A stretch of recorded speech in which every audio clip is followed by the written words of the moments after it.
ನಮಸ್ಕಾರ ನ್ಯೂಸ್ ಎಟ್ 11ಗೆ ಸ್ವಾಗತ. ನಾನು ಸೌಮ್ಯ ಮಳಲಿ. ವಿಮಾನದಲ್ಲಿ ಮಹಿಳೆ ಮೇಲೆ ಮೂತ್ರ ವಿಸರ್ಜನೆ ಪ್ರಕರಣಕ್ಕೆ ಸಂಬಂಧಪಟ್ಟ ಹಾಗೆ ಬೆಂಗಳೂರಲ್ಲಿ ಆರೋಪಿ ಶಂಕರ್ ಮಿಶ್ರಾನನ್ನ ಬಂಧಿಸಲಾಗಿದೆ. ದೆಹಲಿ ಪೊಲೀಸರಿಂದ ಆರೋಪಿಯನ್ನ ಬಂಧಿಸಲಾಗಿದೆ. ಬೆಂಗಳೂರಿನಲ್ಲಿ ಶಂಕರ್ ಮಿಶ್ರಾನನ್ನ ದೆಹಲಿ ಪೊಲೀಸರು ಬಂಧಿಸಿದ್ದಾರೆ.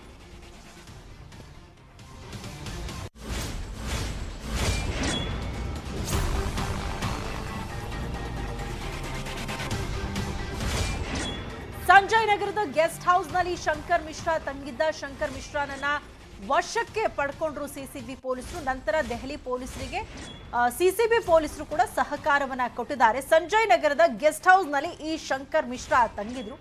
ಇವರಿಗಾಗಿ ತೀವ್ರ ಹುಡುಕಾಟವನ್ನ ನಡೆಸಲಾಗ್ತಾ ಇತ್ತು. ದೆಹಲಿ ಪೊಲೀಸರು ಬೆಂಗಳೂರಿನಲ್ಲಿ ಆತನಿಗಾಗಿ ಶೋಧ ನಡೆಸ್ತಾ ಇದ್ರು. ಸಿಸಿಬಿ ಪೊಲೀಸರ ಸಹಕಾರದೊಂದಿಗೆ ಇದೀಗ ಶಂಕರ್ ಮಿಶ್ರಾನನ್ನ ಪೊಲೀಸರು ಬಂಧಿಸಿದ್ದಾರೆ. ಈಗಾಗಲೇ ಬಂಧಿಸಿ ದೆಹಲಿಗೆ ಪೊಲೀಸರು ಕರೆದೊಯ್ದಿದ್ದಾರೆ. ದೆಹಲಿಯಲ್ಲಿ ಶಂಕರ್ ಮಿಶ್ರಾ ಹೆಚ್ಚಿನ ವಿಚಾರಣೆ ನಡೆಸಲಾಗುತ್ತೆ.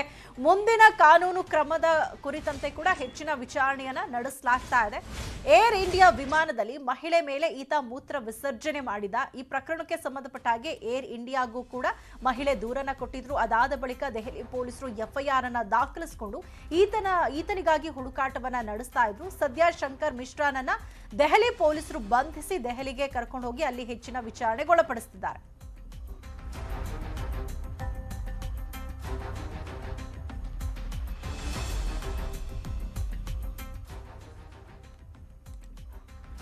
ನವೆಂಬರ್ 26ರಂದು ಏರ್ ಇಂಡಿಯಾದಲ್ಲಿ ಮಹಿಳೆ ಪ್ರಯಾಣ ಮಾಡ್ತಿರ್ತಾರೆ. ನ್ಯೂಯಾರ್ಕ್ನಿಂದ ದೆಹಲಿಗೆ ಪ್ರಯಾಣ ಬೆಳೆಸಿರ್ತಾರೆ. ಬಿಸಿನೆಸ್ ಕ್ಲಾಸ್ನಲ್ಲಿ ಪ್ರಯಾಣ ಮಾಡ್ತಾ ಇದ್ದಂಥ ಸಂದರ್ಭದಲ್ಲಿ ಈ ಒಂದು ಅವಾಂತರ ಆಗಿರುವಂಥದ್ದು. ಪಾನಮತ್ತನಾಗಿ ಬಂದಿದ್ದಂತಹ ವ್ಯಕ್ತಿ ನನ್ನ ಮೇಲೆ ಮೂತ್ರ ಮಾಡಿದ್ದ. ಈ ಬಗ್ಗೆ ಏರ್ ಇಂಡಿಯಾದ ಸಿಬ್ಬಂದಿಗೆ ಮಾಹಿತಿ ಕೊಟ್ಟೆ, ಆದರೆ ಅವರು ಕೂಡ ತಕ್ಷಣಕ್ಕೆ ಸ್ಪಂದಿಸಲಿಲ್ಲ. ಏರ್ಪೋರ್ಟ್ನಲ್ಲೂ ಕೂಡ ಆತನನ್ನ ತಡೆಯುವ ಪ್ರಯತ್ನ ಆಗಲಿಲ್ಲ. ಹಾಗಾಗಿ ನಾನು ಏರ್ ಇಂಡಿಯಾಗೆ ಇಮೇಲ್ ಕೂಡ ಮಾಡಿದೆ ಅಂತ ಮಹಿಳೆ ತನ್ನ ದೂರಿನಲ್ಲಿ ಹೇಳಿರುವಂಥದ್ದು. ಇದಾದ ಬಳಿಕ ಈ ಒಂದು ಪ್ರಕರಣವನ್ನ ಗಂಭೀರವಾಗಿ ಪರಿಗಣಿಸಿದಂತಹ ಪೊಲೀಸರು ಎಫ್ಐಆರ್ ಅನ್ನ ದಾಖಲು ಮಾಡ್ಕೊಳ್ತಾನೆ. ಆತನಿಗಾಗಿ ಹುಡುಕಾಟವನ್ನ ನಡೆಸ್ತಾ ಇರ್ತಾರೆ. ಸದ್ಯ ಈಗ ಶಂಕರ್ ಮಿಶ್ರಾನನ್ನ ದೆಹಲಿ ಪೊಲೀಸರು ಬಂಧಿಸಿರುವಂತದ್ದು. ಸಿಸಿಬಿ ಪೊಲೀಸರು ಕೂಡ ಈತನಿಗೆ ದೆಹಲಿ ಪೊಲೀಸರಿಗೆ ಸಹಾಯ ಮಾಡಿದ್ದಾರೆ.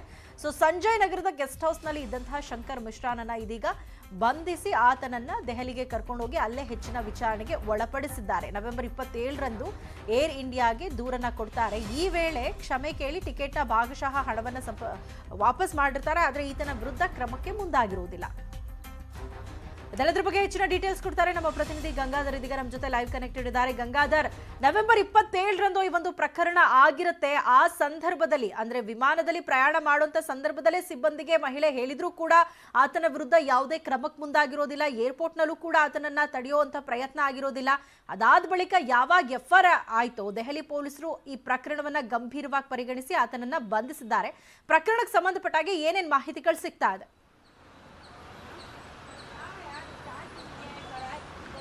ಸೋಮೆಮಳಲಿ ಏರ್ಲೈನ್ಸ್ ನಲ್ಲಿ ಏನು ಮೂತ್ರ ವಿಸರ್ಜನೆ ಮಾಡಿದ್ದಾರೆ, ಮತ್ತೆ ಆ ಮಹಿಳಾ ಹುದ್ದೆಯ ಜೊತೆಯಲ್ಲಿ ಒಂದು ವರ್ತನೆ ಮಾಡುವಂತ ರೀತಿ ಏನಿತ್ತು, ಈ ಒಂದು ವಿಚಾರದ ಬಗ್ಗೆ ಏರ್ಲೈನ್ ಸಿಬ್ಬಂದಿ ಆಗಿರ್ಬೋದು ಯಾವುದೇ ರೀತಿ ಕ್ರಮವನ್ನ ಕೈಗೊಂಡಿರಲಿಲ್ಲ. ಆದ್ರೆ ನವೆಂಬರ್ 27 ತಾರೀಕು ಘಟನೆ ಆಗಿದ್ದು, ಅನಂತರ ಅವರು ಸೋಷಿಯಲ್ ಮೀಡಿಯಾದಲ್ಲಿ ಈ ಒಂದು ಎಲ್ಲಾ ಘಟನೆ ವಿಚಾರ ಬಗ್ಗೆ ಬರ್ಕೊಂಡಂತ ಸಂದರ್ಭದಲ್ಲಿ ಅನಂತರ ದೆಹಲಿ ಪೊಲೀಸರು ಎಫ್ಐಆರ್ ಅನ್ನ ದಾಖಲು ಮಾಡ್ಕೊಳ್ತಾರೆ. ಆದ್ರೆ ಈ ಘಟನೆ ಬೆಳಕಿಗೆ ಬರ್ತಂತೆ ಬೆಂಗಳೂರಿಗೆ ಬಂದಂತಹ ಈ ಶಂಕರ್ ಮಿಶ್ರಾ ಏನಿದ್ದಾನೆ, ಆತ ಸರ್ಜಾಪುರದ ತನ್ನ ಫ್ಲಾಟ್ ಇದೆ, ಅದೇ 2 ವರ್ಷದಿಂದ ಈತ ಇಲ್ಲೇ ಕೆಲಸ ಮಾಡಿಕೊಂಡು ಬೆಂಗಳೂರಿನಲ್ಲೇ ವಾಸವಾಗಿದ್ದು. ಆದ್ರೆ ಈ ಪ್ರಕರಣದಿಂದ ಆ ಪೊಲೀಸರಿಗೆ ತಪ್ಪಿಸ್ಕೊಳ್ಬೇಕು ಅನ್ನೋ ನಿಟ್ಟಿನಲ್ಲಿ ಆತ ಸಂಜಯ್ ನಗರದ ತನ್ನ ಸ್ನೇಹಿತನ ಒಂದು ಗೆಸ್ಟ್ ಹೌಸ್ ಅಂದ್ರೆ ಅಪಾರ್ಟ್ಮೆಂಟ್ ನ ತನ್ನ ಗೆಸ್ಟ್ ಹೌಸ್ ನಲ್ಲಿ ಮೊಬೈಲ್ ಸ್ವಿಚ್ ಆಫ್ ಮಾಡಿಕೊಂಡು ಔತ್ಕೊಂಡಿರ್ತಾನೆ. ಕಳೆದ 3 ದಿನಗಳಿಂದಲೂ ಕೂಡ ಸಹ ದೆಹಲಿಯ ಪೊಲೀಸರು ಓರ್ವ ಮಹಿಳಾ ಸಬ್ ಇನ್ಸ್ಪೆಕ್ಟರ್ ನೇತೃತ್ವದಲ್ಲಿ 2 ಸಿಬ್ಬಂದಿಗಳು ಬಂದು ಎಲ್ಲಾ ಕಡೆ ಆ ಪರಿಶೀಲನೆ ಮಾಡ್ತಾರೆ. ಆದ್ರೆ ಎಲ್ಲೂ ಕೂಡ ಆತನ ಸುಳಿವು ಸಿಗೋದಿಲ್ಲ. ನಿನ್ನೆ ರಾತ್ರಿ ಸಿಸಿ ಪೊಲೀಸರು ಆತನ ಟವರ್ ಲೊಕೇಶನ್ ಕಾಲ್ ರೆಕಾರ್ಡ್ಸ್ ಎಲ್ಲ ರೆಕಾರ್ಡ್ ಮಾಡಿ ಟೆಕ್ನಿಕಲ್ ಆಗಿ ಅವರನ್ನ ಕಾರ್ಯಾಚರಣೆ ಮಾಡಿದಂತಹ ಸಂದರ್ಭದಲ್ಲಿ ನಿನ್ನೆ ರಾತ್ರಿ ಆತ ಗೆಸ್ಟ್ ಹೌಸ್ ನಲ್ಲಿ ಶಂಕರ್ ಮಿಶ್ರಾ ಉಳ್ಕೊಂಡಿದ್ದ ಬಗ್ಗೆ ಮಾಹಿತಿ ಸಿಗುತ್ತೆ. ಅನಂತರ ನಿನ್ನೆ ರಾತ್ರಿ 12 ಗಂಟೆಗೆ ಸಿಸಿಬಿ ಪೊಲೀಸರ ತಂಡ ಅವರನ್ನ ಶಂಕರ್ ಮಿಶ್ರಾರನ್ನ ಆ ಗೆಸ್ಟ್ ಹೌಸ್ ನಲ್ಲಿ ಬಂಧನ ಮಾಡ್ತಾರೆ. ನಂತರ ಅಂದ್ರೆ ಅವರನ್ನ ವಶಕ್ಕೆ ತೆಗೆದುಕೊಳ್ತಾರೆ. ವಶಕ್ಕೆ ತೆಗೆದುಕೊಂಡು ಅನಂತರ ಅವರನ್ನ ಪ್ರೊಸೀಜರ್ ಪ್ರಕಾರವಾಗಿ ಆ ಠಾಣಾ ವ್ಯಾಪ್ತಿಯ ಸಂಜಯ್ ನಗರ ಠಾಣಾ ವ್ಯಾಪ್ತಿಗೆ ಅವರನ್ನ ಕರ್ಕೊಂಡ್ ಬಂದಂತಹ ಸಂದರ್ಭದಲ್ಲಿ ಅನಂತರ ದೆಹಲಿ ಪೊಲೀಸರು ಸಹ ಬರ್ತಾರೆ. ಕೂಡಲೇ ದೆಹಲಿ ಕಮಿಷನರ್ ಕೂಡ ಅವ್ರಿಗೆ ಸಿಸಿ ಪೊಲೀಸರ ಜೊತೆ ಮಾತಾಡ್ತಾರೆ. ಅನಂತರ ಅವರನ್ನ ವಶಕ್ಕೆ ಕೊಡುವಂತ ಕೆಲಸವನ್ನ ಮಾಡುವಂತದ್ದು. ನಿನ್ನೆ ರಾತ್ರಿ ಅವರನ್ನ ದೆಹಲಿಗೆ ಆರೋಪಿಯನ್ನ ನಿನ್ನೆ ದೆಹಲಿ ಪೊಲೀಸರು ಕರ್ಕೊಂಡು ಹೋಗಿರುವಂತದ್ದು. ಸದ್ಯ ಈ ಬಗ್ಗೆ ಬಹಳ ಗಂಭೀರವಾಗಿ ತೆಗೆದುಕೊಂಡಿದ್ದಾರೆ. ಮತ್ತೆ ಈತ ಮೊಬೈಲ್ ಅನ್ನ ಸ್ವಿಚ್ ಆಫ್ ಮಾಡ್ಕೊಂಡಿದ್ದ. ಈತನ ಸಹಕಾರಕ್ಕೆ ಆತನ ಸ್ನೇಹಿತ ಕೂಡ ಹೆಲ್ಪ್ ಮಾಡಿರುವಂತದ್ದು. ಮತ್ತೆ ಗೆಸ್ಟ್ ಹೌಸ್ ಏನಿದೆ ಅದು ಸರ್ವಿಸ್ ಅಪಾರ್ಟ್ಮೆಂಟ್ ನ ಒಳಗಡೆ ಚಿಕ್ಕದಾಗಿ ಒಂದು ಗೆಸ್ಟ್ ಹೌಸ್ ಇದೆ. ಅದೇ ಗೆಸ್ಟ್ ಹೌಸ್ ಉಳಿಸ್ಕೊಂಡು ಹೊರಗಡೆಯಿಂದ ಬೀಗ ಒಂದು ಲಾಕ್ ಮಾಡ್ಕೊಂಡಿದ್ರು ಅಂತೇಳಿ ನನ್ನ ರಾತ್ರಿ 12 ಗಂಟೆಗೆ ಸಿಸಿಬಿ ಪೊಲೀಸ್ ಹೋದಂತ ಸಂದರ್ಭದಲ್ಲಿ ಯಾವುದೇ ರೀತಿ ಅನುಮಾನ ಬರದಂತೆ ಮತ್ತೆ ಆತನ ಸ್ನೇಹಿತ ಕೂಡ ಸರಿಯಾಗಿ ರೆಸ್ಪಾನ್ಸ್ ಅನ್ನ ಮಾಡೋದಿಲ್ಲ, ಇಲ್ಲಿಗೆ ಬಂದಿಲ್ಲ ಅಂತಾನೆ ಹೇಳ್ತಾನೆ. ನಂತರ ಆದ್ರೆ ಅಲ್ಲಿ ಪೊಲೀಸರು ಕಾಲ್ ರೆಕಾರ್ಡ್ ಏನಿದೆ ಅದ್ರ ಮೂಲಕವಾಗಿ ನೋಡಿದ ಸಂದರ್ಭದಲ್ಲಿ ಆ ಗೆಸ್ಟ್ ಹೌಸ್ ಅಲ್ಲಿ ಆತ ಉಳ್ಕೊಂಡು ಶಂಕರ್ ಮಿಸ್ಟರ್ ಗೊತ್ತಾಗುತ್ತೆ. ನಂತರ ಅವ್ರನ್ನ ವಶಕ್ಕೆ ತೆಗೆದುಕೊಂಡುವಂತದ್ದು. ಈಗ ಸದ್ಯ ಆತನನ್ನ ದೆಹಲಿ ಪೊಲೀಸರು ಈಗ ಆತ ಸ್ಟೇಷನ್ಗೆ ಕರ್ಕೊಂಡು ಹೋಗ್ತಾ ಇರುವಂತದ್ದು ನಿನ್ನೆ ರಾತ್ರಿನೇ ಸೋಮೆಮಳಲ್ಲಿ. ಥ್ಯಾಂಕ್ ಯು ಗಂಗಾಧರ್ ತಮ್ಮೆಲ್ಲ ಇನ್ಫಾರ್ಮೇಶನ್ಗೆ. ಈ ಬಾರಿ ಗಣರಾಜ್ಯೋತ್ಸವದಲ್ಲಿ ಇರಲ್ಲ ಕರ್ನಾಟಕದ ಸ್ತಬ್ಧ ಚಿತ್ರ. ಬೇರೆಯವರಿಗೆ ಅವಕಾಶ ನೀಡಲು ಕರ್ನಾಟಕಕ್ಕೆ ಅವಕಾಶ ಇಲ್ಲವಂತೆ. ಮಹಿಳಾ ಸಬಲೀಕರಣ ಥೀಮ್ ರೆಡಿ ಮಾಡಿಟ್ಕೊಂಡಿತ್ತು ಕರ್ನಾಟಕ. ಆದ್ರೆ ಈ ಬಾರಿ ಗಣರಾಜ್ಯೋತ್ಸವದಲ್ಲಿ ಕರ್ನಾಟಕದ ಸ್ತಬ್ಧ ಚಿತ್ರಕ್ಕೆ ಅವಕಾಶ ಇಲ್ಲ. ಬೇರೆಯವರಿಗೆ ಅವಕಾಶ ನೀಡಲು ಕರ್ನಾಟಕಕ್ಕೆ ಅವಕಾಶ ಇಲ್ಲವಂತೆ. ಮಹಿಳಾ ಸಬಲೀಕರಣದ ಥೀಮ್ ಅನ್ನ ಈ ಬಾರಿ ಗಣರಾಜ್ಯೋತ್ಸವದ ಸ್ತಬ್ಧ ಚಿತ್ರಕ್ಕಾಗಿ ಕರ್ನಾಟಕ ರೆಡಿ ಮಾಡಿಟ್ಕೊಂಡಿತ್ತು. ಕಳೆದ 13 ವರ್ಷಗಳಿಂದ ಸತತವಾಗಿ ಕರ್ನಾಟಕದ ಸ್ತಬ್ಧ ಚಿತ್ರ ಪ್ರದರ್ಶನ ಆಗ್ತಾ ಇತ್ತು ಗಣರಾಜ್ಯೋತ್ಸವದ ಸಂದರ್ಭದಲ್ಲಿ. ಆದರೆ ಈ ಬಾರಿ ಬೇರೆ ರಾಜ್ಯಗಳಿಗೂ ಅವಕಾಶ ನೀಡಲು ಕರ್ನಾಟಕಕ್ಕೆ ನಿರಾಕರಣೆ ಮಾಡಲಾಗಿದೆ. ಅಂತಿಮ ಹಂತದಲ್ಲಿ ರಾಜ್ಯಗಳ ಆಯ್ಕೆಯಲ್ಲಿ ಅನುಮತಿಯನ್ನು ನಿರಾಕರಿಸಲಾಗಿದೆ. ಕಳೆದ ಬಾರಿ 2ನೇ ಸ್ಥಾನಕ್ಕೆ ಪಾತ್ರವಾಗಿತ್ತು ಕರ್ನಾಟಕದ ಸ್ತಬ್ಧ ಚಿತ್ರ. ಆದರೆ ಈ ಬಾರಿ ಅವಕಾಶವೇ ಇಲ್ಲದಂತಾಗಿದೆ. ಕಳೆದ 13 ವರ್ಷಗಳಿಂದಲೂ ಕೂಡ ಸತತವಾಗಿ ಕರ್ನಾಟಕದ ಸ್ತಬ್ಧ ಚಿತ್ರ ಅಲ್ಲಿ ಪ್ರದರ್ಶನ ಆಗ್ತಾ ಇತ್ತು ಗಣರಾಜ್ಯೋತ್ಸವದ ಸಂದರ್ಭದಲ್ಲಿ. ಆದರೆ ಈ ಬಾರಿ ಕೊನೆಯ ಕ್ಷಣದಲ್ಲಿ ಅವಕಾಶವನ್ನ ನಿರಾಕರಿಸಲಾಗಿದೆ. ಅದರ ಬಗ್ಗೆ ಹೆಚ್ಚಿನ ಮಾಹಿತಿಯನ್ನು ಪಡ್ಕೊಂಡ ನಮ್ಮ ಪೊಲಿಟಿಕಲ್ ರಿಪೋರ್ಟರ್ ಅನಿಲ್ ಬಾಸು ನಮ್ಮ ಜೊತೆ ಫೋನ್ ಸಂಪರ್ಕದಲ್ಲಿ ಜಾಯ್ನ್ ಆಗಿದ್ದಾರೆ. ಅನಿಲ್, ಕಳೆದ 13 ವರ್ಷಗಳಿಂದಲೂ ಕೂಡ ಸತತವಾಗಿ ಕರ್ನಾಟಕದ ಸ್ತಬ್ಧ ಚಿತ್ರ ಪ್ರದರ್ಶನ ಆಗ್ತಾ ಇದೆ. ಆದ್ರೆ ಈ ಬಾರಿ ಅವಕಾಶವನ್ನ ಯಾಕೆ ಕೊಡ್ತಾ ಇಲ್ಲ? ಅವಕಾಶ ನಿರಾಕರಣೆಗೆ ಏನ್ ಅಂದ್ರೆ ಏನ್ ಮಾಹಿತಿ ಕೊಡ್ತಾ ಇದ್ದಾರೆ? ಯಾಕೆ ನಿರಾಕರಣೆ ಮಾಡಿದೀವಿ ಅನ್ನೋಂಥದ್ದು ಅವರ ವಾದ. ಸೌಮ್ಯ ಅಂತ ಹೇಳಿದ್ರೆ ಈಗಾಗಲೇ ಕಳೆದ 13 ವರ್ಷಗಳಿಂದನೂ ಕೂಡ ಕರ್ನಾಟಕ ಸ್ತಬ್ಧ ಚಿತ್ರವನ್ನ ಪ್ರದರ್ಶನ ಮಾಡ್ತಾ ಇತ್ತು ರಾಜ್ಯೋತ್ಸವದ ಸಂದರ್ಭದಲ್ಲಿ. ಆದ್ರೆ ಈ ವರ್ಷ ಅಂದ್ರೆ ಸತತವಾಗಿನೂ ಕೂಡ ಇಲ್ಲಿ ಆಚರಿಸ್ತಾ ಬಂದಿರೋದ್ರಿಂದಾಗಿ ಬೇರೆ ರಾಜ್ಯಗಳಿಗೂ ಕೂಡ ಅವಕಾಶ ಮಾಡಿಕೊಡ್ಬೇಕು. ಈ ನಿಟ್ಟಿನಲ್ಲಿ ಈಗಾಗಲೇ ಏನು ಬೇರೆ ಬೇರೆ ರಾಜ್ಯಗಳಿದ್ವು ಅವೆಲ್ಲೂ ಕೂಡ ಏನು ಸ್ತಬ್ಧ ಚಿತ್ರಗಳ ಮೆರವಣಿಗೆಗೆ ಅವಕಾಶವನ್ನ ಪಡಿತಾ ಇದ್ವು. ಆದ್ರೆ ಈ ಸಲ ಅವುಗಳನ್ನ ಹೊರತುಪಡಿಸಿ ಬೇರೆ ಬೇರೆ ಅಂದ್ರೆ ಈವರೆಗೂ ಯಾರ್ಯಾರಿಗೆ ಅವಕಾಶ ಸಿಕ್ಕಿಲ್ಲ ಆ ರಾಜ್ಯಗಳಿಗೆ ಒಂದು ಅವಕಾಶವನ್ನ ಮಾಡಿಕೊಡೋದಕ್ಕೆ ಕೇಂದ್ರ ಒಂದು ಚಿಂತನೆಯನ್ನು ಮಾಡಿರುವಂತದ್ದು. ಹೀಗಾಗಿನೇ ಈ ಬಾರಿ ಮಹಿಳಾ ಸಬಲೀಕರಣದ ಕುರಿತಂತೆ ಒಂದು ಸ್ತಬ್ಧ ಚಿತ್ರವನ್ನ ಮಾಡೋದಕ್ಕೆ ಕರ್ನಾಟಕ ಸಿದ್ಧತೆಯನ್ನು ಮಾಡಿಕೊಂಡಿತ್ತು. ಆದ್ರೆ ಕೊನೆಯ ಕ್ಷಣದಲ್ಲಿ ಇದೀಗ ಅವಕಾಶವನ್ನ ನಿರಾಕರಣೆ ಮಾಡಿರುವಂತದ್ದು. ಅದಕ್ಕೆ ಕೊಟ್ಟಿರುವಂತಹ ಕಾರಣ ಬೇರೆ ರಾಜ್ಯಗಳಿಗೂ ಕೂಡ ಅವಕಾಶ ಕೊಡಬೇಕು. ಅವರಲ್ಲಿರುವಂತಹ ಏನು ಸಂಸ್ಕೃತಿ ಇದೆ ಅಥವಾ ಬೇರೆ ಬೇರೆ ಯಾವ್ಯಾವ ರಂಗಗಳಲ್ಲಿ ಅಭಿವೃದ್ಧಿಯನ್ನು ಸಾಧಿಸಿದೆ ಆ ಒಂದು ಅಭಿವೃದ್ಧಿಯನ್ನು ಕೂಡ ಬೇರೆ ಬೇರೆ ರಾಜ್ಯಗಳಿಗೆ ತೋರಿಸಬೇಕಾಗಿದೆ. ಹೀಗಾಗಿ ಈ ಬಾರಿ ನಿಮಗೆ ಏನು ಒಂದು ಅವಕಾಶ ಇಲ್ಲ ಎಂಬಂತ ಮಾಹಿತಿಯನ್ನ ರಾಜ್ಯ ಸರ್ಕಾರಕ್ಕೆ ನೀಡಿದೆ ಎಂಬಂತ ಮಾಹಿತಿ ಬರ್ತಾ ಇದೆ. ಒಟ್ಟಾರೆಯಾಗಿ ಎಲ್ಲ ರಾಜ್ಯಗಳಿಗೂ ಕೂಡ ಅವಕಾಶ ಕೊಡುವ ನಿಟ್ಟಿನಲ್ಲಿ ಈ ಬಾರಿ ಕರ್ನಾಟಕಕ್ಕೆ ಒಂದು ಅವಕಾಶವನ್ನು ನಿರಾಕರಣೆ ಮಾಡಲಾಗಿದೆ ಎಂಬಂತ ಮಾಹಿತಿ ಇದೆ ಸೌಮ್ಯ. ಓಕೆ, ಥ್ಯಾಂಕ್ ಯು ಅನಿಲ್ ತಮ್ಮೆಲ್ಲ ಇನ್ಫಾರ್ಮೇಶನ್ಗೆ.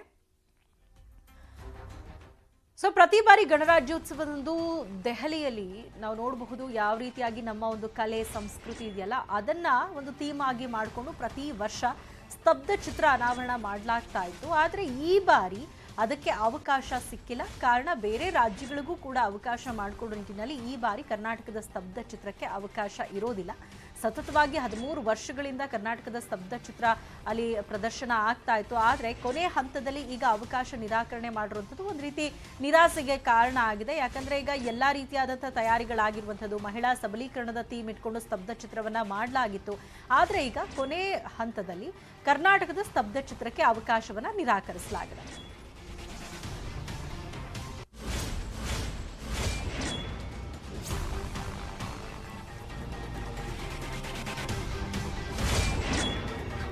ಗಣರಾಜ್ಯೋತ್ಸವದ ಸಂದರ್ಭದಲ್ಲಿ ನಮ್ಮ ಕರ್ನಾಟಕದ ಕಲೆ ಸಂಸ್ಕೃತಿಯನ್ನ ಅನಾವರಣ ಮಾಡುವಂತಹ ಸ್ತಬ್ಧ ಚಿತ್ರಗಳು ಪ್ರತಿ ವರ್ಷ ಪ್ರದರ್ಶನಗೊಳ್ತಾ ಇದ್ವು. ಆದರೆ ಈ ಬಾರಿ ಒಂದು ನಿರಾಸೆ ವಿಚಾರ ಏನಂತಂದ್ರೆ ಈ ಬಾರಿ ಕರ್ನಾಟಕದ ಸ್ತಬ್ಧ ಚಿತ್ರಕ್ಕೆ ಅವಕಾಶ ಇರೋದಿಲ್ಲ. ಹಾಗಾಗಿ 13 ವರ್ಷಗಳ ನಂತರ ಕರ್ನಾಟಕದ ಸ್ತಬ್ಧ ಚಿತ್ರ ಈ ಬಾರಿ ಗಣರಾಜ್ಯೋತ್ಸವದಲ್ಲಿ ಪ್ರದರ್ಶನ ಆಗ್ತಾ ಇಲ್ಲ. ಅಂತಿಮ ಹಂತದಲ್ಲಿ ರಾಜ್ಯಗಳ ಆಯ್ಕೆಯಲ್ಲಿ ಕರ್ನಾಟಕಕ್ಕೆ ಅನುಮತಿಯನ್ನ ನಿರಾಕರಿಸಲಾಗಿದೆ. ಈ ಬಗ್ಗೆ ಮಾತನಾಡೋದಕ್ಕೆ ಕಾಂಗ್ರೆಸ್ ಮುಖಂಡರಾಗಿರುವಂತಹ ವಿ.ಎಸ್. ಉಗ್ರಪ್ಪ ಅವರು ನಮ್ಮ ಜೊತೆ ಫೋನ್ ಸಂಪರ್ಕದಲ್ಲಿ ಜಾಯ್ನ್ ಆಗಿದ್ದಾರೆ. ಸರ್ ನಮಸ್ತೆ. ಹಲೋ ಹಲೋ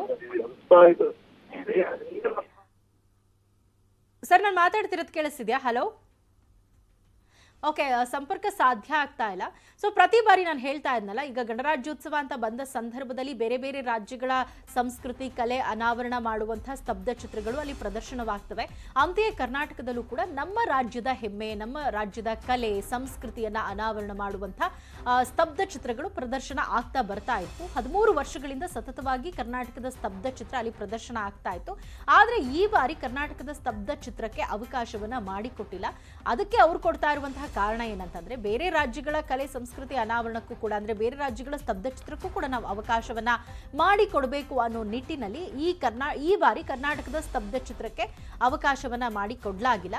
ಸೊ ಈ ಬಾರಿ ನಮ್ಮ ಕರ್ನಾಟಕದ ವತಿಯಿಂದ ಮಹಿಳಾ ಸಬಲೀಕರಣದ ಒಂದು ಥೀಮ್ ಇಟ್ಕೊಂಡು ಆ ರೀತಿಯಾಗಿ ಸ್ತಬ್ಧ ಚಿತ್ರವನ್ನ ರೆಡಿ ಮಾಡಲಾಗಿತ್ತು. ಆದರೆ ಈ ಬಾರಿ ಆ ಸ್ತಬ್ಧ ಚಿತ್ರ ಗಣರಾಜ್ಯೋತ್ಸವದ ಸಂದರ್ಭದಲ್ಲಿ ಪ್ರದರ್ಶನ ಕಾಣ್ತಾ ಇಲ್ಲ. ಯಾಕಂದ್ರೆ ಕರ್ನಾಟಕದ ಸ್ತಬ್ಧ ಚಿತ್ರಕ್ಕೆ ಈ ಬಾರಿ ಅವಕಾಶವನ್ನ ನಿರಾಕರಣೆ ಮಾಡಲಾಗಿದೆ. ಇನ್ನು ಕಳೆದ ಬಾರಿ ನೋಡೋದಾದ್ರೆ 2ನೇ ಸ್ಥಾನಕ್ಕೆ ಕರ್ನಾಟಕದ ಸ್ತಬ್ಧ ಚಿತ್ರ ಪಾತ್ರ ಆಗಿತ್ತು. ಆದರೆ ಈ ಬಾರಿ ಅವಕಾಶವೇ ಇಲ್ಲದಂತಾಗಿದೆ. ಇದ್ರ ಬಗ್ಗೆ ಮಾತಾಡೋದಕ್ಕೆ ಕಾಂಗ್ರೆಸ್ ಮುಖಂಡರಾಗಿರುವಂತಹ ವಿ ಎಸ್ ಉಗ್ರಪ್ಪ ಅವರು ನಮ್ಮ ಜೊತೆ ಫೋನ್ ಸಂಪರ್ಕದಲ್ಲಿ ಜಾಯ್ನ್ ಆಗಿದ್ದಾರೆ. ಸರ್ ನಮಸ್ತೆ. ಸೊ ಗಣರಾಜ್ಯೋತ್ಸವದ ದಿನದಂದು ಕರ್ನಾಟಕದ ಮಂದಿಗೆ ಒಂದು ಹೆಮ್ಮೆ ಅಂತಂದ್ರೆ ನಮ್ಮ ಸ್ತಬ್ಧ ಚಿತ್ರಗಳು ಅಲ್ಲಿ ಪ್ರದರ್ಶನ ಆಗ್ತಾ ಇರುವಂತದ್ದು, ಅದನ್ನ ನೋಡೋದಕ್ಕೆ ಒಂದ್ ರೀತಿಯಾಗಿ ಖುಷಿ ಆಗ್ತಾ ಇತ್ತು. ಆದ್ರೆ ಈ ಬಾರಿ 13 ವರ್ಷಗಳ ನಂತರ ಸ್ತಬ್ಧ ಚಿತ್ರ ಪ್ರದರ್ಶನಕ್ಕೆ ಅವಕಾಶ ನಿರಾಕರಣೆ ಮಾಡಲಾಗಿದೆ. ಈಗೇನು ಈ ಡಬಲ್ ಇಂಜಿನ್ ಸರ್ಕಾರ ಇದೆಯಲ್ಲ ರಾಜ್ಯ ಮತ್ತು ಕೇಂದ್ರದಲ್ಲಿ, ಸೊ ಈ ನಮ್ಮ ಕರ್ನಾಟಕದ ಸ್ತಬ್ಧ ಚಿತ್ರಗಳನ್ನ ಪ್ರದರ್ಶನ ಮಾಡ್ಲಿಕ್ಕೆ ಅವಕಾಶ ಕೊಡದೇ ಇರುವಂತದ್ದು ಈ ರಾಜ್ಯದ ಸಮಸ್ತ ಕನ್ನಡಿಗರಿಗೆ ಬಿಜೆಪಿನವರು ಮಾಡಿರತಕ್ಕಂತ ಅಪಮಾನ ಅನ್ನೋದನ್ನ ಅತ್ಯಂತ ನೋವಿನಿಂದ ಈ ಮಾತನ್ನ ಹೇಳಕ್ಕೆ ಬಯಸ್ತೇನೆ. ಇಡೀ ರಾಷ್ಟ್ರದಲ್ಲಿ ಕರ್ನಾಟಕ ತನ್ನದೇ ಆದಂತ ಪರಂಪರೆ, ಸಂಸ್ಕೃತಿ, ವೈಚಾರಿಕತೆಯನ್ನ ಹೊಂದಿರತಕ್ಕಂತ ಈ ರಾಜ್ಯದ ಸ್ತಬ್ಧ ಚಿತ್ರವನ್ನ ಅವಕಾಶ ಕೊಡದೇ ಇರುವಂತದ್ದು ಖಂಡನೀಯ. ಸೊ ನಾನು ಇಷ್ಟೇ ಹೇಳ್ತೇನೆ, ಇದು ಎಲ್ಲೋ ಒಂದು ಕಡೆ ಕರ್ನಾಟಕಕ್ಕೆ ಕೇಂದ್ರ ಸರ್ಕಾರ ತೋರ್ತಕ್ಕಂತ ಮಲತಾಯಿ ಧೋರಣೆಯ ನೀರಿನ ವಿಚಾರದಲ್ಲಿ ನಮಗೆ ಅನ್ಯಾಯ ಮಾಡ್ತಾ ಇದ್ದಾರೆ. ಮೇಕೆದಾಟು ಇರ್ಬೋದು, ಕಳಸಾ ಬಂಡೂರಿ ಇರ್ಬೋದು. ಸೊ ಹೀಗೆ ಅನೇಕ, ಒಂದು ಕಡೆ ಭಾಷೆಯ ಬಗ್ಗೆ ಅಸಡ್ಡೆಯನ್ನ ತೋರ್ತಾ ಇದ್ದಾರೆ, ನೀರಿನ ಬಗ್ಗೆ, ನೆಲ ಜಲ ಸಂಸ್ಕೃತಿಯ ಬಗ್ಗೆನೂ ಸಹ ಇವತ್ತೇನು ಕೇಂದ್ರ ಸರ್ಕಾರ ಅಸಡ್ಡೆಯನ್ನ ತೋರ್ತಾ ಇದೆ. ಇದು ಭಾರತೀಯ ಜನತಾ ಪಾರ್ಟಿಯವರು ಕರ್ನಾಟಕದ ಜನತೆಯ ಬಗ್ಗೆ ಇಟ್ಟಿರ್ತಕ್ಕಂತ ಧೋರಣೆ ಅಂತೇಳಿ ನಾನಂತೂ ಭಾವಿಸಿದ್ದೀನಿ. ಇದನ್ನ ಕರ್ನಾಟಕದ 7 ಕೋಟಿ ಕನ್ನಡಿಗರು ಅರ್ಥ ಮಾಡ್ಕೊಂಡಿರುವಂತಹ ದಿನಗಳಲ್ಲಿ ಈ ಸಮಯ ಸಾಧಕ ನಮ್ಮ ವಿರೋಧಿ ಪ್ರವೃತ್ತಿಯನ್ನು ಹೊಂದಿರತಕ್ಕಂತ ಬಿಜೆಪಿನವರಿಗೆ ಪಾಠ ಕಲಿಸ್ತಾರೆ ಅಂತೇಳಿ ನಾನು ವಿಶ್ವಾಸವನ್ನ ಹೊಂದಿದ್ದೆ. ಹೌದು ಸರ್, ಯಾಕಂದ್ರೆ ಈ ಕರ್ನಾಟಕದ ಸ್ತಬ್ಧ ಚಿತ್ರದ ಒಂದು ಕಲಾ ವೈಭವವನ್ನ ಪ್ರತಿ ಬಾರಿ ನಾವು ಕಣ್ ತುಂಬಿಕೊಳ್ತಾ ಇದ್ವಿ. ಆದ್ರೆ ಈ ಬಾರಿ ಅದಕ್ಕೆ ಅವಕಾಶ ಇಲ್ಲ, ಅದು ಕೂಡ ಕೊನೆಯ ಮೂಮೆಂಟ್ ಅಲ್ಲಿ ಕ್ಯಾನ್ಸಲ್ ಮಾಡಿರುವಂತದ್ದು.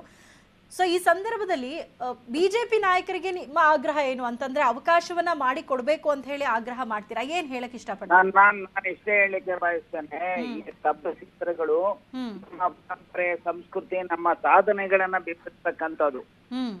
ನಮಗೆ ಅವಕಾಶವನ್ನ ಕೊಡ್ಲಿಲ್ಲ ಅಂದ್ರೆ ನಮ್ಮ ಪರಂಪರೆ, ಸಂಸ್ಕೃತಿಗೆ ಮಾಡ್ತಕ್ಕಂತ ಅಪಚಾರ, ನಮ್ಮ ಸಾಧನೆಗಳಿಗೆ ಮಾಡ್ತಕ್ಕಂತ ಅಪಚಾರ. ಹಾಗಾಗಿ ನಾನು ಇಷ್ಟೇ ಹೇಳಕ್ಕೆ ಬಯಸ್ತೇನೆ, ಏನಾದ್ರೂ ಕಿಂಚಿತ್ತಾದ್ರೂ ಸಹ ಕನ್ನಡಿಗರ ಬಗ್ಗೆ, ಕರ್ನಾಟಕದ ಬಗ್ಗೆ ಗೌರವ ಇದ್ರೆ ಭಾರತೀಯ ಜನತಾ ಪಾರ್ಟಿಯ ಕೇಂದ್ರ ಸರ್ಕಾರ ಕೂಡಲೇ ಕರ್ನಾಟಕದ ಸ್ತಬ್ಧ ಚಿತ್ರಗಳನ್ನ ಗಣರಾಜ್ಯೋತ್ಸವದ ಸಂದರ್ಭದಲ್ಲಿ ಪ್ರದರ್ಶನ ಮಾಡ್ತಕ್ಕಂತ ಅದಕ್ಕೆ ಅವಕಾಶ ಮಾಡಿಕೊಡ್ಬೇಕು ಅಂತ ಹೇಳಿ ನಾನು ಆಗ್ರಹಿಸ್ತೇನೆ.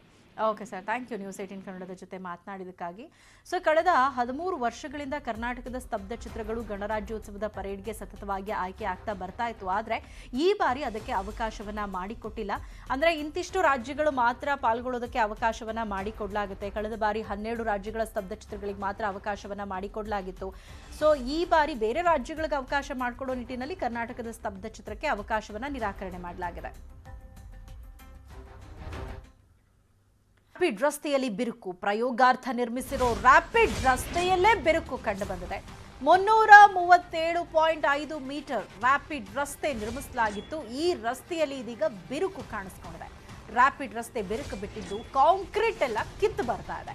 ಹಳೆ ಮದ್ರಾಸ್ ರಸ್ತೆಯಲ್ಲಿ ಪ್ರಯೋಗಾರ್ಥ ಕಾಮಗಾರಿಯನ್ನ ಮಾಡಲಾಗಿತ್ತು. ಭಾರಿ ವಾಹನ ಅಲ್ಲ, ಸಣ್ಣ ವಾಹನ ಹೋದ್ರೂ ಕೂಡ ರಸ್ತೆ ಶೇಕ್ ಆಗುತ್ತೆ ನೋಡಿ. ಕೋಟ್ಯಾಂತರ ರೂಪಾಯಿ ಖರ್ಚು ಮಾಡಿ ಒಂದು ಎಕ್ಸ್ಪೆರಿಮೆಂಟ್ ರೀತಿಯಲ್ಲಿ ಈ ರ್ಯಾಪಿಡ್ ರಸ್ತೆಯನ್ನ ನಿರ್ಮಾಣ ಮಾಡಲಾಗಿತ್ತು. ಆದ್ರೆ ಈಗ ಕಾಂಕ್ರೀಟ್ ರಸ್ತೆ ಕಿತ್ತು ಬಂದಿದೆ. ಈ ಕುರಿತಂತೆ ನಮ್ಮ ಪ್ರತಿನಿಧಿ ವಾಕ್ ಥ್ರೂ ಅಲ್ಲಿ ಪ್ರತ್ಯಕ್ಷ ವರದಿಯನ್ನ ಕೊಟ್ಟಿದ್ದಾರೆ. ಸ್ಥಳದಿಂದ ಬನ್ನಿ ನೋಡೋಣ. ಪ್ರತಿಯೊಂದು ಕೆಲಸದಲ್ಲೂ ಕಳಪೆತನ ಎದ್ದು ಕಾಣಿಸುತ್ತೆ ಅನ್ನೋದಕ್ಕೆ ಮತ್ತೊಂದು ಉದಾಹರಣೆ ಈಗ ನಮ್ಮ ಕಣ್ಣು ಮುಂದೆ ಇರುವಂತದ್ದು. ಯಾಕಂತಂದ್ರೆ ದೇಶದ ಮೊದಲ ರ್ಯಾಪಿಡ್ ರಸ್ತೆಯಲ್ಲಿ ಬಿರುಕು ಕಾಣಿಸಿಕೊಂಡಿರುವಂತದ್ದು. ನಾನೀಗ ಇರುವಂತದ್ದು ಓಲ್ಡ್ ಮೆಡ್ರಾಸ್ ರೋಡ್ ಅಲ್ಲಿ ಇದ್ದೀನಿ. ಓಲ್ಡ್ ಮೆಡ್ರಾಸ್ ರೋಡ್ ಅಲ್ಲಿ ಸುಮಾರು 337 ಮೀಟರ್ನಷ್ಟು ರ್ಯಾಪಿಡ್ ರಸ್ತೆಯನ್ನ ಪಾಲಿಕೆ ಮಾಡಿತ್ತು. ಅತ್ಯಂತ ಶೀಘ್ರವಾಗಿ ವೇಗವಾಗಿ ಈ ಒಂದು ರ್ಯಾಪಿಡ್ ರಸ್ತೆಯಿಂದ ನಮಗೇನು ಬೆಂಗಳೂರಿನಲ್ಲಿ ರಸ್ತೆ ಸಮಸ್ಯೆ ಇದೆ, ಇದಕ್ಕೊಂದು ಪರಿಹಾರವನ್ನ ನಾವು ಸೂಚಿಸ್ತೀವಿ ಅನ್ನುವಂಥ ನಿಟ್ಟಿನಲ್ಲಿ ಬಹಳ ಹೆಮ್ಮೆಯಿಂದ ಪಾಲಿಕೆ ಈ ಒಂದು ರ್ಯಾಪಿಡ್ ರಸ್ತೆಯನ್ನ ಪರಿಚಯಿಸಿತ್ತು. ಇದೇ ಡಿಸೆಂಬರ್ ತಿಂಗಳಲ್ಲಿ ಸ್ವತಃ ಸಿಎಂ ಬಸವರಾಜ ಬೊಮ್ಮಾಯಿ ಅವರು ಈ ರಸ್ತೆಗೆ ಚಾಲನೆ ಕೊಟ್ಟಿದ್ದು, ಉದ್ಘಾಟನೆ ಮಾಡಿದ್ರು. ಉದ್ಘಾಟನೆ ಮಾಡಿ 1 ತಿಂಗಳು ಕಳೆದಿಲ್ಲ, ಈಗ ರಸ್ತೆಯಲ್ಲಿ ಬಿರುಕು ಕಾಣಿಸಿಕೊಂಡಿದೆ. ಇದೇ ಒಂದು ಭಾಗದಲ್ಲಿ ಈ ತರ ಬೆಳಕು ಬಿಟ್ಟಿರುವಂತದ್ದು ದೃಶ್ಯದಲ್ಲಿ ನೋಡ್ತಿರ್ಬೋದು. ನಾನು ನಿಮ್ಗೆ ತೋರಿಸ್ತಾ ಹೋಗ್ತೀನಿ. ಇದೇ ರೀತಿಯಾಗಿ ಉದ್ದಗಲಕ್ಕೂ ರಸ್ತೆ ಒಂದೊಂದು ಭಾಗಗಳಲ್ಲೂ ಕೂಡ ಈ ರೀತಿಯಾದಂತಹ ಬಿರುಕು ಬಿಟ್ಟಿರುವಂತದ್ದು. ಅಂದ್ರೆ ಸಾಕಷ್ಟು ಕ್ವಾಲಿಟಿ, ಒಂದು ಒಳ್ಳೆ ಬಿಲ್ಡ್ ಕ್ವಾಲಿಟಿಯೊಂದಿಗೆ ನಾವು ಈ ಒಂದು ರಸ್ತೆಯನ್ನ ನಿರ್ಮಾಣ ಮಾಡಿದೀವಿ. ಸುಮಾರು 100 ವರ್ಷ ಆದ್ರೂ ಕೂಡ ಒಂದು ಏನೂ ಆಗೋದಿಲ್ಲ ಈ ರಸ್ತೆಗೆ ಅನ್ನುವಂತಹ ಮಾತನ್ನ ಪಾಲಿಕೆ ಹೇಳಿತ್ತು. ಆದ್ರೆ ಉದ್ಘಾಟನೆಯಾಗಿ 1 ತಿಂಗಳಾಗಿದೆ ಅಷ್ಟೇ, ಆದ್ರೆ ರಸ್ತೆಯಲ್ಲಿ ಬಿರುಕು ಕಾಣಿಸಿಕೊಂಡಿದೆ. ಈ ರಸ್ತೆ ಈ ಒಂದು ರಸ್ತೆಯ ಮುಖೇನ ವಾಹನಗಳು ಸಂಚಾರ ಮಾಡುವಾಗ ಗ್ಯಾಪ್ ಕೊಟ್ಟಿರೋದ್ರಿಂದಾಗಿ ಈ ರಸ್ತೆ ಶೇಕ್ ಆಗುತ್ತೆ. ಸ್ವಲ್ಪ ಮಟ್ಟಿನ ಒಂದು ನಡುಗಿದ ಅನುಭವ ನಮ್ಗಾಗುತ್ತೆ ನಿಂತ್ಕೊಂಡವ್ರಿಗೆ. ಇಲ್ಲಿ ನೋಡ್ತಿರ್ಬೋದು, ಇಲ್ಲಿ ಕಿತ್ತು ಬಂದಿರುವಂತದ್ದು ಈ ರಸ್ತೆಯ ಸ್ಥಿತಿ ನೋಡ್ಬೋದು. ಈ ರಸ್ತೆ ಹೆಂಗೆ ಅಂದ್ರೆ ರ್ಯಾಪಿಡ್ ರಸ್ತೆಯನ್ನ ನಾನೀಗ ನಿಮ್ಗೆ ತೋರಿಸ್ತೀನಿ. ಕಿತ್ತು ಬಂದಿದೆ ನೋಡಿ, ಇದು ರ್ಯಾಪಿಡ್ ರಸ್ತೆಯ ಸ್ಥಿತಿ. ಪಾಲಿಕೆ ಉತ್ತಮ ಗುಣಮಟ್ಟದ IAC ತಂತ್ರಜ್ಞಾನದ ಸಲಹೆಯೊಂದಿಗೆ ನಿರ್ಮಾಣ ಮಾಡಿದ ದೇಶದ ಮೊದಲ ರ್ಯಾಪಿಡ್ ರಸ್ತೆಯ ಸ್ಥಿತಿ ಈ ತರ ಕಿತ್ತು ಬಂದಿದೆ. ಇದು ನಾನು ತೆಗಿತಿದ್ದೀನಿ. ಇದೇ ರೀತಿ ಕಂಟಿನ್ಯೂಸ್ ಆಗಿ ಏನಾದ್ರು ವಾಹನಗಳು ಸಂಚಾರ ಮಾಡಿದ್ದೇ ಆಗಿದ್ರೆ ಈ ಒಂದು ರಸ್ತೆಗಳು ಮತ್ತೆ ಇಲ್ಲಿ ಕೂಡ ಈ ಒಂದು ರ್ಯಾಪಿಡ್ ರಸ್ತೆಯಲ್ಲಿ ಗುಂಡಿ ಬೀಳುವಂತ ಚಾನ್ಸಸ್ ಇರುವಂತದ್ದು. ಒಟ್ಟಾರೆಯಾಗಿ ಹೇಳ್ಬೇಕಂದ್ರೆ ಪಾಲಿಕೆ ಮಾಡುವಂತಹ ಕೆಲಸವೆಲ್ಲ ಕಳಪೆ ಆಗಿರುತ್ತೆ, ಕಳಪೆ ಕಾಮಗಾರಿ ಆಗಿರುತ್ತೆ. ಶೀಘ್ರವಾಗಿ ನಮಗೆ ರಸ್ತೆ ನಿರ್ಮಾಣ ಸಿಗುತ್ತೆ, ಗುಂಡಿಯಿಂದ ನಾವು ಮುಕ್ತ ಅಂತ.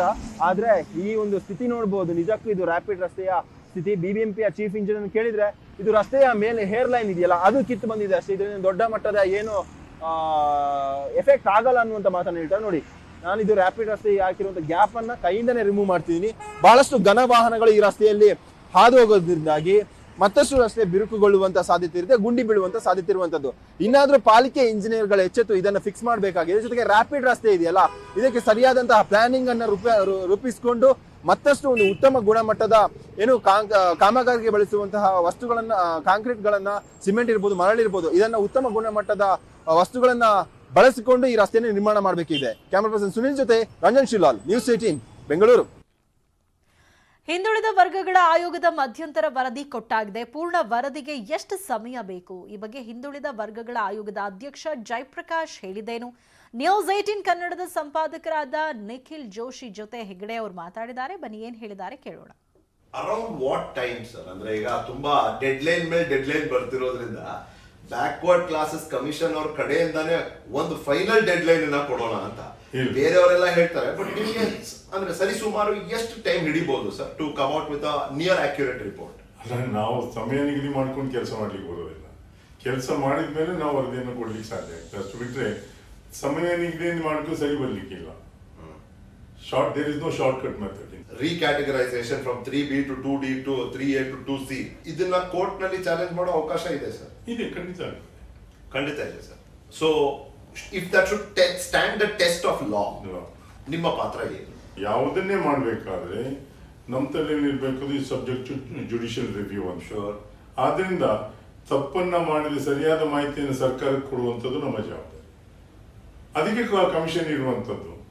ಇಲ್ಲಿಂದ ಕಮಿಷನ್ ಅಗತ್ಯ ಇಲ್ಲ, ಸರ್ಕಾರ ನೇರವಾಗಿ ಮಾಡ್ಲಿಕ್ಕೆ ಸಾಧ್ಯ ಇತ್ತಲ್ಲ, ನಮ್ಮ ಹತ್ರ ಕೇಳಬೇಕು. ಹಿಂದುಳಿದ ವರ್ಗಗಳ